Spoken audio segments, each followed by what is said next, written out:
Hello, hello, hello, ladies and gentlemen. It is Jay, aka the Moderate Texan, here with Money Matt Mar over there. How you doing today, Matt? I'm good. How are you, Jay? It's a great day. It's a great day. It's Thursday. That means there's Thursday night football in about 30 minutes. So I don't want to keep everybody here. Everybody's here for some film breakdown of week 2. They want to see what the Texans did and did not do against the Denver Broncos. So we're going to jump right into that. But before we do, we wanted to discuss the situation that kind of just popped up out of nowhere in the NBA. So let's kind of jump into that and see what we're looking at here. So let me grab here. Let's share my screen. Boom. All right. So, stop sharing. I think let me share it again. There we go. So, situations going on in the NBA. Boston Celtics head coach Ime Udoka is facing a season-long suspension for a consensual relationship with a female member of the franchise staff. Obviously, this is the third. Well, there's more than the third time that we're hearing about this, but this is the third major scenario in which we're kind of seeing this happen. Obviously, Deshaun Watson and Trevor Bauer was before that, and now Ime Udoka. I wanted to kind of share my thoughts on this because I feel like this has got some real bad optics for the NFL. So in this particular case, he had an intimate relationship with a female member of the staff. Essentially, this is fraternization. He also cheated on his wife, right? Not saying that this is any good behavior, but this is what happened, right? This particular relationship is, as we said, is fraternization, considered a violation of the organization's guideline. But it also says this is proposed penalty is largely unprecedented for a head coach in the NBA. And we're looking at a year here. Like he's not going to be on the team for a year, or not coaching the team for a year. It's kind of similar to Trevor Bauer, who got 2 years for sexually assaulting a woman. And then that turned out to be false, and yet he still kind of got 2 years of suspension. And then we compare that to Deshaun Watson, who had 30 women, up to 30 women, that he, sexually assaulted, and some maybe had it consensual, some not. But he only gets 11 games. I don't know about you, Matt, but that seems a little unacceptable to me. It seems like the NFL is really out for money instead of what's right.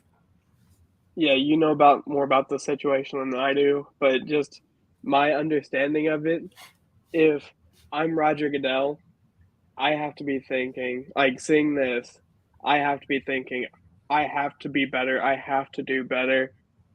Like, I can't just, even though it's Deshaun versus the Texans and the homecoming to Houston is a great storyline and would be a revenge game for the Texans. Like some things should go beyond money and go beyond the sport. Like you got to know where to draw the line. So Roger Goodell has to be better. Agreed. Couldn't have said it better myself. So let's jump into some film. Before we jump into the film, I want to preface with some information here. Matt and I, to prep for this, what was it, 5.5 hours of film watching? Yeah, it was about 5.5 hours. I don't know if we can cry anymore, dear friends. There was a lot. There was a lot that went down. We know the Texans lost. We know they didn't play their best game. And that's fine and dandy. But the biggest thing that we want to say as we go through this film is, one, we're not chastising players. We want them to be better, right? We were just pointing out what we saw. And I bet you they already got roasted in the film room for this, right, by coaches and other staff members. But the theme of this game, and we're going to show you as we kind of go through the film, is that there was a lot left on the field. A whole lot left. And hopefully you get to see what we saw a bit. So let's go ahead and let's jump into the film. We're going to start on defense today. So let's jump into that. So this first play, kind of play it out for you, is amazing by the man whose jersey I'm repping, Derek Stingley, who asks Cortland Sutton to put some respect on his name. Look at it. Look at that. That is an excellent play by a rookie against a 6'4" corner who has kind of been bullying him up to this point, because this is, late in the second quarter. He's been bullying him. Matt, what did you see there? Stingley did a good job going around the defense to make the play, and that shows good, clean football. So, you can't ask for any better defense than that from Derek Stingley, who's going to be a cornerstone piece for this team to build upon. So, absolutely. The thing that I kind of noticed is Lovey said, I believe it was yesterday, that Stingley he's going to be our corner, our number one corner for a long time. He's making rookie mistakes, and he did make some rookie mistakes. He had some pass interference calls, which one of them I'm not so sure was a pass interference. At least it shouldn't have been to me. But he's making those plays that'll make you go, wow, that was really nice. So good play to start. But from here, it gets ugly. There were some good plays the offense made. Really liked them. But this next play, it could have been so much better. So let me go ahead and share that again. This play, you guys should recognize this. This is one of our first plays. I think this is in the second drive, I believe. It's a third down play. A lot of people have kind of talked about what happened here. So let's kind of get started. Let's let this play out.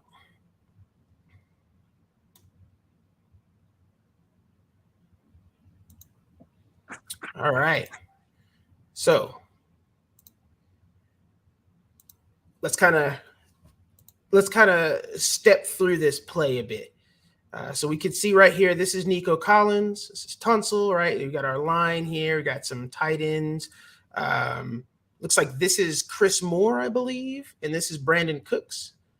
Here we have Damian Pierce. And I think one of these people out here is Brevin Jordan. I can't really remember until I see it fully. Good looking start. And we pause it here. This is Patrick Surtain, y'all. It's Pat Surtain the second. Oh, no. Oh, no.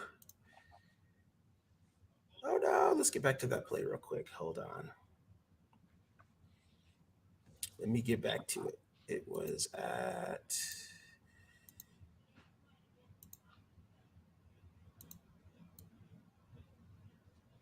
right about here.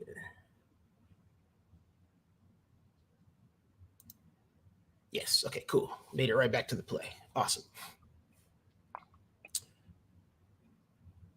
All right. So that's Pat Surtain. Pat Surtain has made this play, right?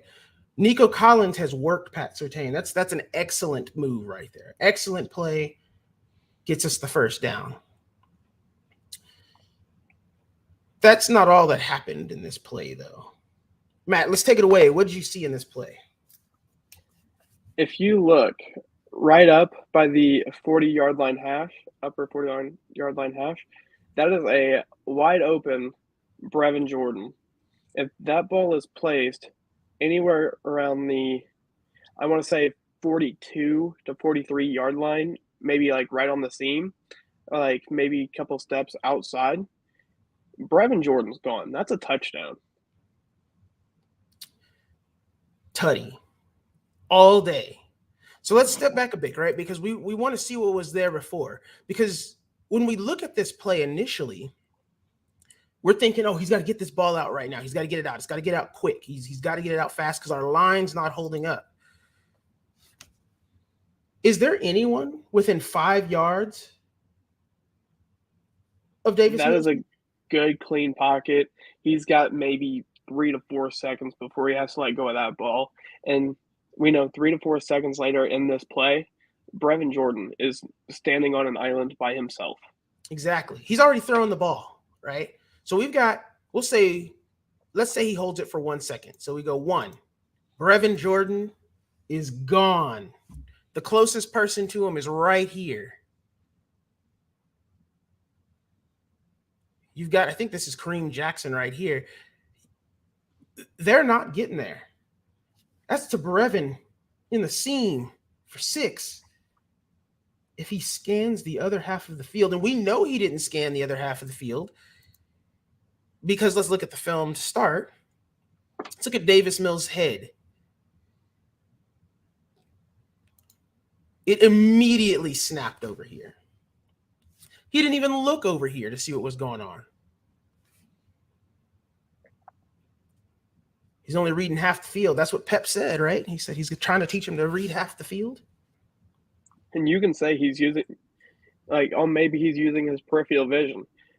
He's already in his throwing motion. Like, he's already got the gun set back, or he's got the cannon set back, ready to fire. So, and let's not get it twisted here. He beat Pat Surtain. Pat Surtain right here is already falling down. He's already lost this route. So it's not saying that it's a bad throw by Mills. We're saying there's a better throw that was up here to Brevin Jordan. And we know from last year, throwing vertically is Davis Mills' bread and butter. He loves throwing deep. It's not until you ask him to throw towards the sideline, he starts getting a lot nervous, and that's when he's sailing the ball over his receiver's head, and no one can make a play. Exactly. So give me a second here. When that happened, it looks like I lost my internet a bit, so I got to get right back to that play that we're going to move to real quick. Give me a second.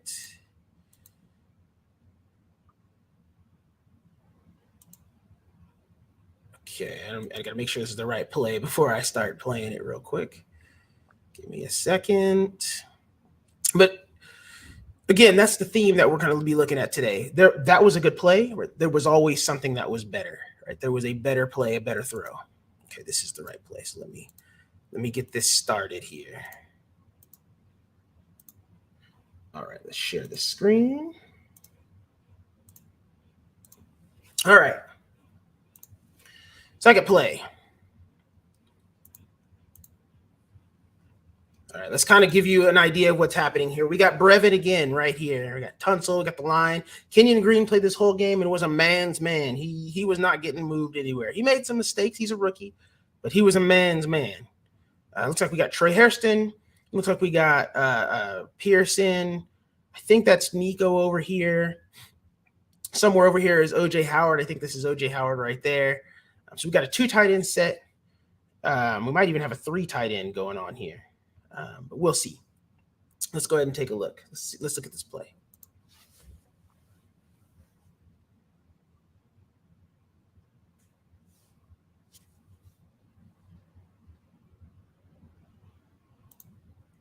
So we got a case of the almosts there. Initial reaction, Matt. What did you see in that play? I saw Davis Mills try to force a pass that was kind of there, but there was a better throw on the play. Agreed. There was a better throw on the play. Let's not get it twisted here. Nico is open. He's wide open. And he walks into the end zone because this safety is not at the right spot, right? He's not going to get there. He's still turning. He's going to possibly get there, but Nico's a big body. He's probably going to get into the end zone. At the very least, he makes it to the 1 or the 2. But there's 2 people that are also open here. Got your check down. Damian Pierce. And oh, look, do y'all remember that play that we ran? There's a specific tight end. O.J. Howard, that's right. He ran a specific play to the corner that went for a touchdown. That's the same play, y'all. He's right there. No one's there. He makes that. He walks in. So not saying that this throw to Nico's bad, but you could have had a touchdown right here. That's 2 times we've seen a tight end, 2 today, that we've seen a tight end open and ready to get a touchdown.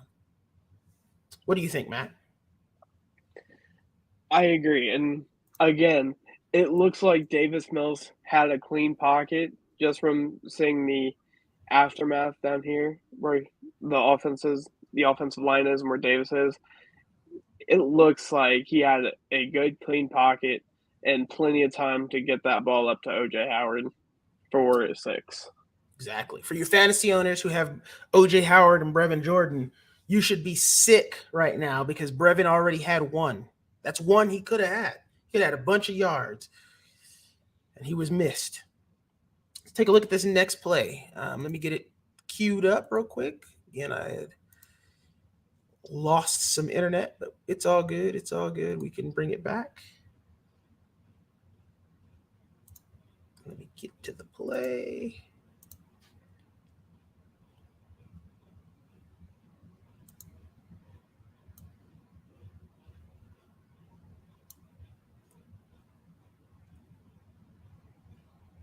All right.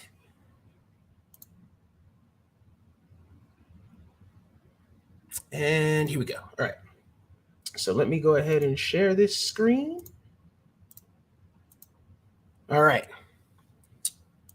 So another good offensive play. Looks like right here we have Nico. Here's Cooks. I think this is Chris Moore over here. Here's Brevin. I think this is Rex Burkhead, if I remember correctly. And then we've got the usual suspects on the line. Let's go ahead and let's play this and let's see what we could see here.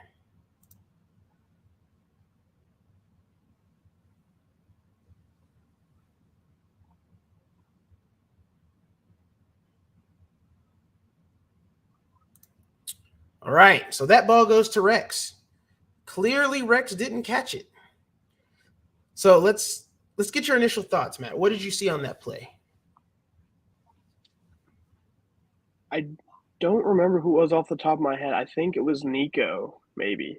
Have the pretty much, I think it was a go route up the middle, and he was wide open. Let's see. I think it was Brevin instead. Let's see in this play. It might have been Brevin. Can't remember. Titus almost had a false start. Right here. Yeah. Is that what you're talking about? Yep. That was the play. Yep. You also have this over here. Mm-hmm. Right. But he makes the throw to Rex. Now, Rex has beat his man, but is that the best throw to make? Right? You have this player right here. Let me go back a bit. Let's take a look at that because I want to see who that is.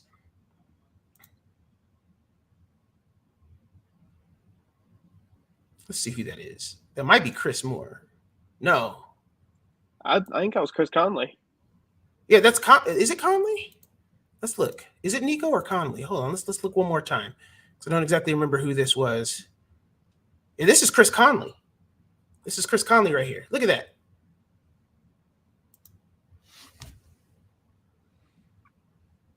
There's at least a good 3 feet separation between Chris Conley and his man. Chris Conley won this route. Again, let's look. He's got a clean pocket. He could have made this ball. So much was lost. And again, let's look out here. This is Brevin Jordan. Brevin Jordan is one-on-one with, I think this is a linebacker. It might be I think the Broncos are playing a lot of 5 DB sets out there. They're playing a 4-2-5. Brevin has routinely run people like that over. Again, y'all Brevin Jordan could have had a monster fantasy game. He could have had a monster fantasy game, but again, let's kind of play this a little bit more so we can see it from the top angle, right? Let's look at Mills. Let's look at Mills' eyes here. Mills never looks at the other side of the field. He never looks to his right. only to his left. If he looks over there, he's got two dudes open. He doesn't even look in the middle of the field. He's only looking to the right. He's staring down that receiver. In a Discord that we're in together, one of our good friends, Joey, he had mentioned that Mills stares his receiver down. He doesn't understand how the defense doesn't pick up on that and just triple team that person. I don't know if Mills is playing the long con here, trying to just like set stuff up for the future, but and Joey's normally not right about anything. Yeah. Shout out to Joey. We love you, bro. Shout out, Joey. Yeah, he was open. There was people that were open. The theme is there, right? This can't keep happening, right? They can't keep getting away with this. At some point, like, we're gonna have to make these throws and make these plays. It didn't happen. It didn't happen this game. And unfortunately, our tight ends and Chris Conley kind of paid the price for it. That's unfortunate because I'm saying Chris Conley paid the price for it. All right, let's get to this next play. Share.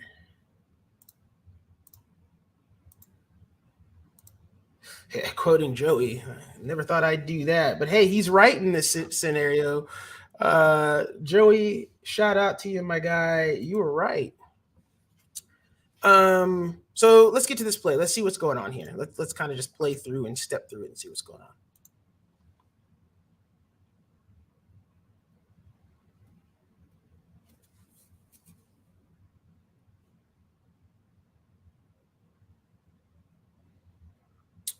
All right.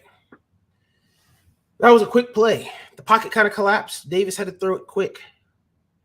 What did you see there? I seen that the bunch formation that we had up here on the left side of the field, we had I can't really make out who these receivers are, but it looks like we got Brandon Cooks over there, maybe Nico, and Nico's here. Nico's here. No, this is Brevin. This is Rex. This is Chris Conley here, and then this is so it looks like Brandon Cooks was running a somewhat like kind of a post route. Nico, he went on a go, and Chris Conley had the out route around the 20-yard line, I would say. He was open on that route, but I'm pretty sure there was a better throw on this play, if I'm not wrong. Yeah, let's look. So again, this is a quick collapse. He has to get this ball out quick because if I remember correctly, this is Randy. No, Randy Gregory is right here. This might be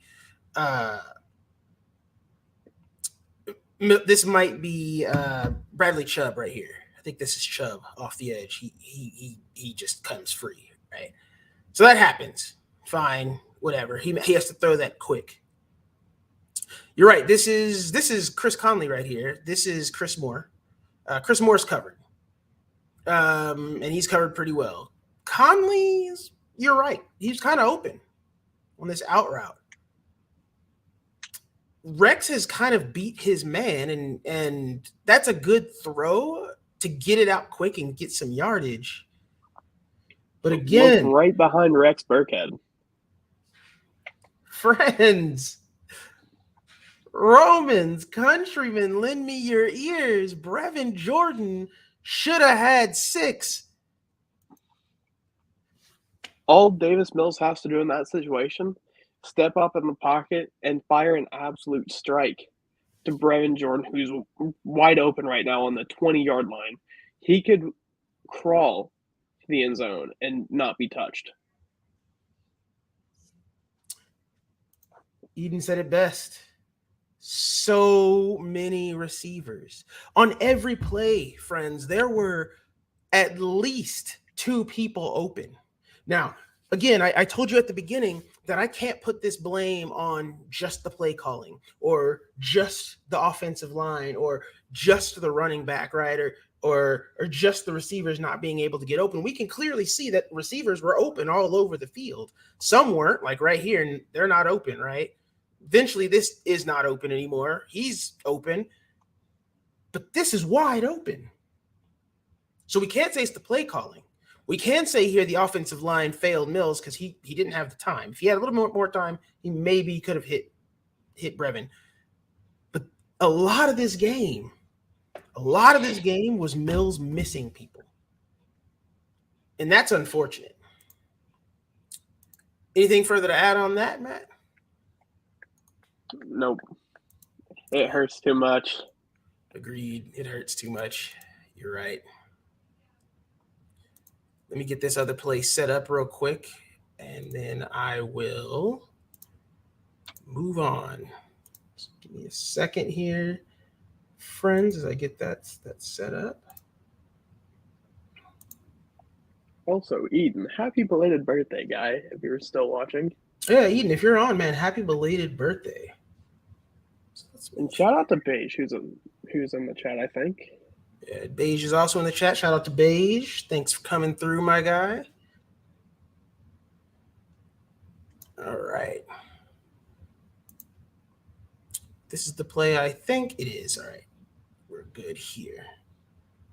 All right. So let me enlarge this. But before I do that, let me get this last one.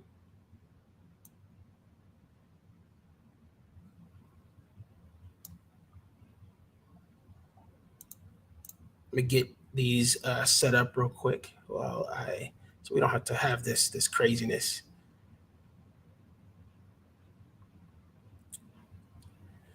Happen on the last play. All right, we're good here. Let me open this up. Let's share my screen.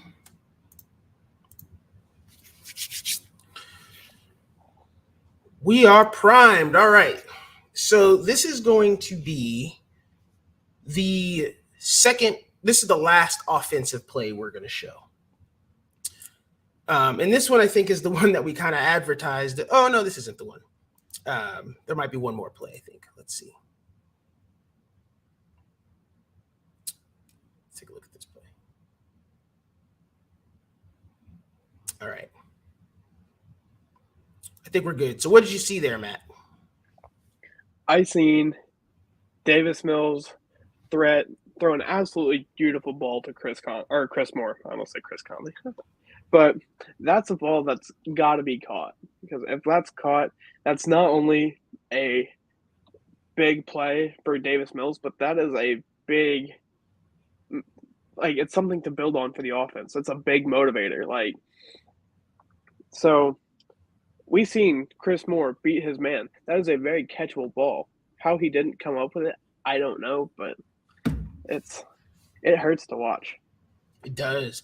Receivers failed our boy here in this particular case. Chris Moore should have caught that ball. But something else is afoot here. I've paused it.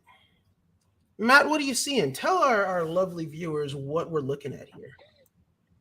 In the wise words of Jordan, aka Texans Thoughts, if you're even, I'm leaving.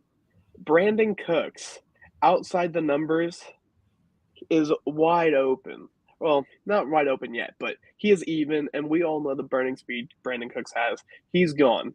He floats that ball up. Brandon Cooks has a touchdown. And then on the other side, hey, look at this. Number 21 here has to choose between, I think that's either Nico or Brevin. I can't really tell. And this is O.J. Howard. Interesting pressure put on one DB. Either one of these. The safety up here has his back turned. So if Mills fires a quick one to O.J. Howard has the potential to get a big gain. Exactly. Now, again, if Chris Moore catches this, we're saying that's a good play. That is a strike for, 20 yards? I'd say about 20, 25 yards. That's a strike. That's an excellent play. Even if Davis Mills floats that ball up to him a little bit instead of firing an absolute laser to thread the needle, that safety is probably 15, 20 yards away, give or take. Which he also floats that ball. No, go ahead. Go ahead. If he floats that ball up, Chris Moore probably has another touchdown. Now, let's also not get it twisted. This is also a good. We don't want you to think that Davis Mills had a bad throw here. This is a great throw by Davis Mills. He put it in the hands of Chris Moore. Chris Moore just couldn't come up with it. He just didn't come up with it. So that's a drop. That's an excellent ball. We have chided Davis Mills on his inaccuracy. We've chided him on missing open receivers, throwing the ball way over their head, making it uncatchable. Holding the ball too long. Exactly, holding it too long. But this throw was perfect. It was a great throw. Chris Moore just didn't come down with it. But again, we said there were plays left on the field, touchdowns left on the field. That's a touchdown to Brandon Cooks if he throws that ball. If he throws that ball, this guy, 21, maybe has a chance, especially if he puts it up here to the 40. This dude ain't got no chance. He's running. He's leaving him. He's running them over. There were plays on the field that could have been made. Again, Davis Mills is just looking at this half of the field. He's looking at the left side. And unfortunately, he misses what's happening on the right. And that's unfortunate because that's touchdowns we left on the field. That's touchdowns we left. Let's get back to the last play. This is the last play of the game, and I'll show a couple of pictures that I posted in the Discord, perhaps to kind of show how wide open there were of people. But let's get this play going, this last play. It's a good play. It shows off our defense a bit and shows just how good they were playing. So let's get this going.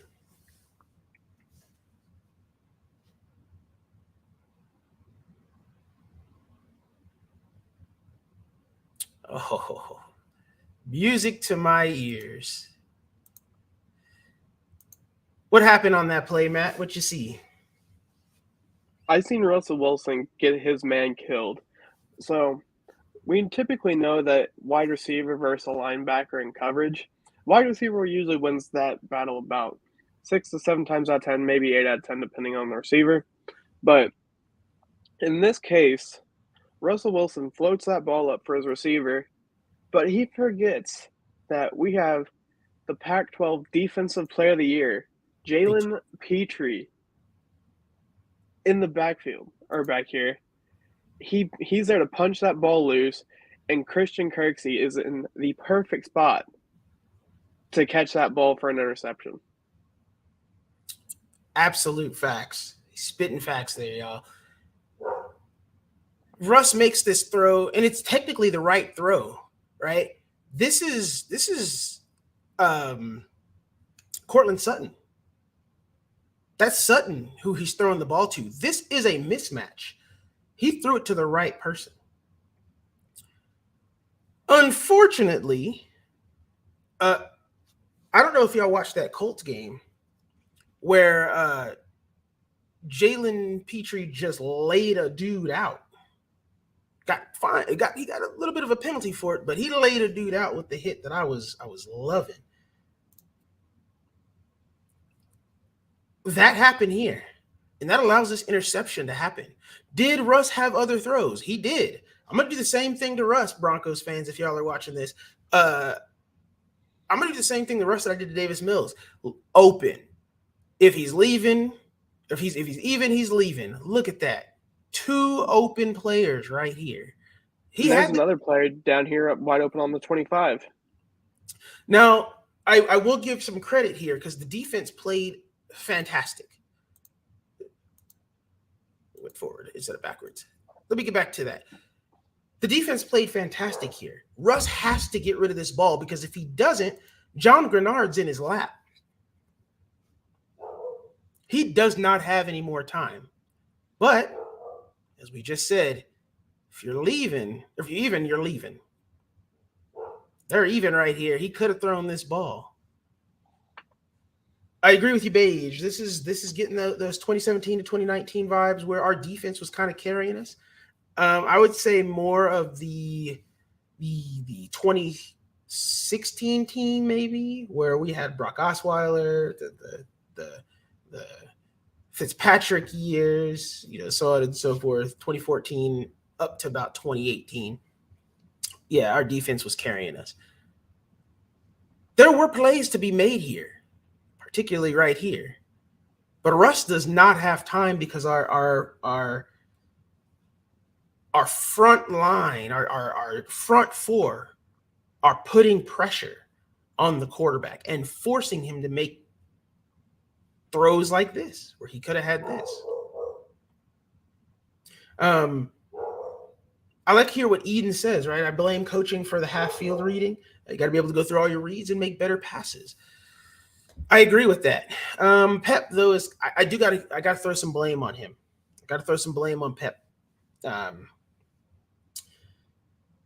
Pep stated in an interview, I believe it was today, that he's trying to cut the field in half for Davis Mills. It's something that Matt and I, when we were watching this film, or right before we watched this film, we watched some Chargers Chiefs film as well. And one thing that we noticed was that the same stuff that we're accusing Davis Mills of doing, Justin Herbert was doing.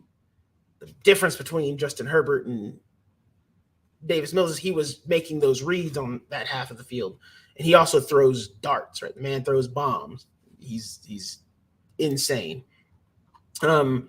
So yeah, there were some plays that Mills could have had, but at the same time, like, come on, my guy. Pep is kind of setting him up for failure in some of these scenarios. There are a couple of plays that I wanted to kind of look at, a couple of things near the end of the game that I wanted to show before we kind of go into some predictions for the Bears-Texans game coming up. Give me a little bit as I pull this up. And actually, while we're pulling this up, let's kind of talk about that Bears-Texans game that's coming up. Matt, what insight do you have into that? Because I know we watched a little bit of film on that. The insight I have is we need to run the ball down their throats. The Chicago Bears have statistically the worst run defense in the NFL this year. So what I think we could be seeing is we could be seeing a lot of Quentin Dim's favorite player, Jeff Driscoll, running the read option. Because we've seen it ran, I think, 2 or 3 times in this game. And I think there was only one time it wasn't successful when he should have kept the ball, but instead he handed it off to Dameon Pierce. But with the defensive line that the Bears have versus what the Broncos have, the Broncos is significantly better. So I'd say we see a lot of read option. I think we see a lot of Dameon Pierce running the ball. I think we see a lot of play action, set up the run, or the run setting up the play action. I can see that as well, right?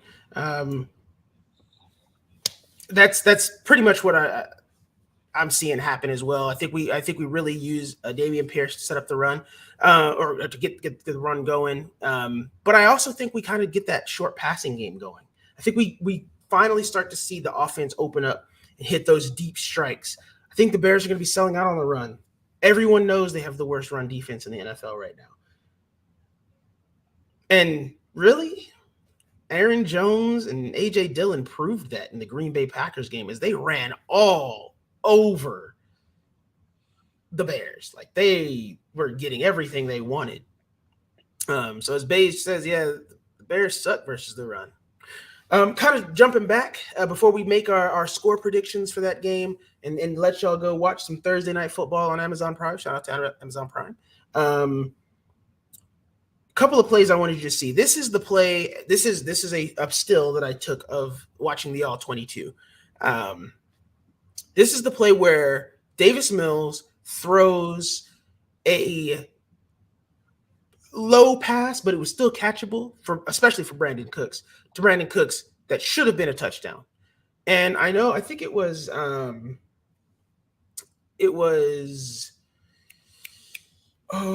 Crumpler, who posted about it, how this could have changed the narrative of the game.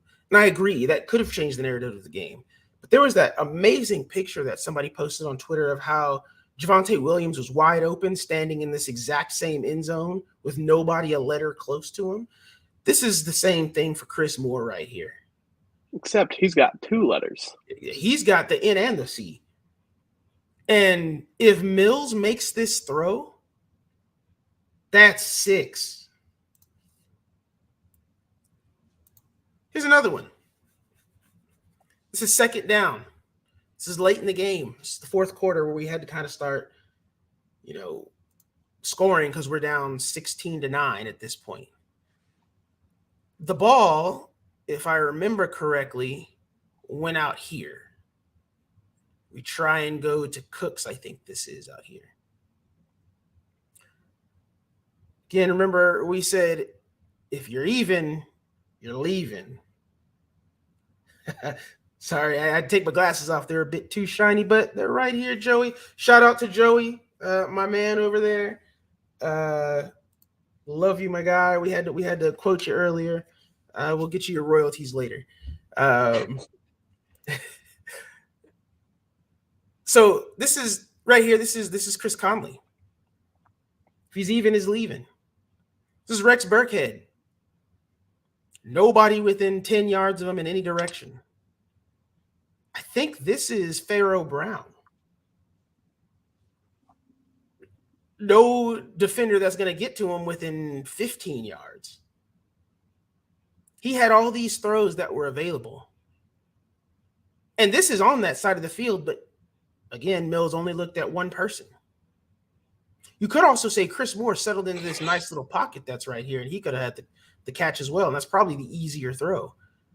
But good grief, man. That was open. And I think this is the last play of the game, right? Where we missed Nico Collins. Oh, no, this isn't the last one. It's one of them. This is the one where we missed Nico Collins, and Nico Collins, Odell Beckham'd the kicker's net on the sideline. Look at this guy. Look at Pharaoh Brown standing there, wide open. Now, this is fourth down, but Pharaoh Brown was ready to run through a DB. Look at this. Occupied. He's going to have to run through these dudes or around these dudes. He's on the other side of the field. So this is the only dude he's got to beat to get up to here? Come on. Don't be letting play slide because of Rex. The man's open. All that to say, again, film don't lie. I know a lot of Texans fans are out there stating, Pep had bad play calling. The offensive line didn't block for him. There was this excuse and that excuse. I got to put a lot of this game on Mills. He could have read that field. He could have had some great plays. We said it last week with Jeff Driscoll on that little run pass option where he decided to keep the ball and ran it for 5 yards when he had a 20-yard gain to Brandon Cooks. They're leaving plays on the field on offense.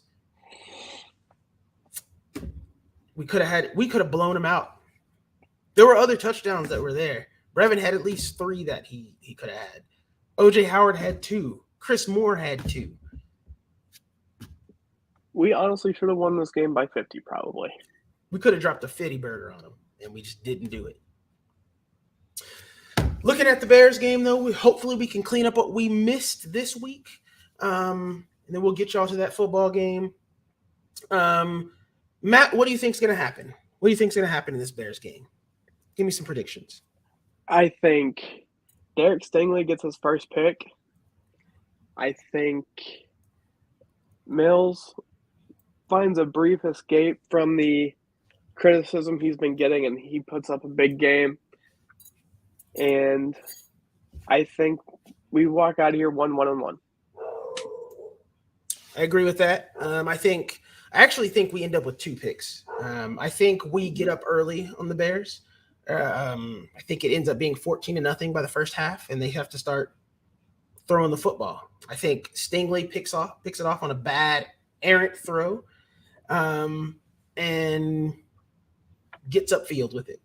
I think another one goes to probably Petrie or Jonathan Owens. I think another one goes to the safety. It's just an overthrow, probably near the end of the game. I can also see Steven Nelson getting one. He's been playing phenomenal this year so far. Yes, we saw that in the film as well. Again, Roquan is probably not going to play this game, so there's going to be some running that's happening. I also see Dameon Pierce getting his first touchdown. My key to the game is just don't force anything and read the field. Read the field, make the right play, and try and get the most out of it. And Joey, again, I'm going to quote you, man. You said it best. Davis Mills, you got to let the ball rip, man. Just rip it. Just go. Don't play safe. You can't play this safe ball anymore.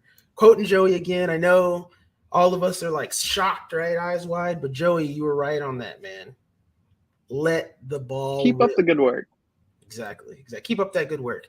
My score prediction is 27-14. I think the Texans go 27-14, pretty close to what Eden says here. What you got on that score, Matt? I got 35-21. Texans win. 35-21. He's got us putting up 35 points. It's a big task for this offense who hasn't really moved the ball. But we'll see. We'll see it. I'm hopeful, and I'm definitely going to be watching the game. So with that, let's get your Thursday Night Football, Amazon Prime. Have fun with that, y'all. This has been Jay, the moderate Texan. We've looked through the chaos, y'all. We've tried to look into the darkness and bring out the light and bring you right back to the middle. Signing off here with Money Matt. See you next week. Go Texans.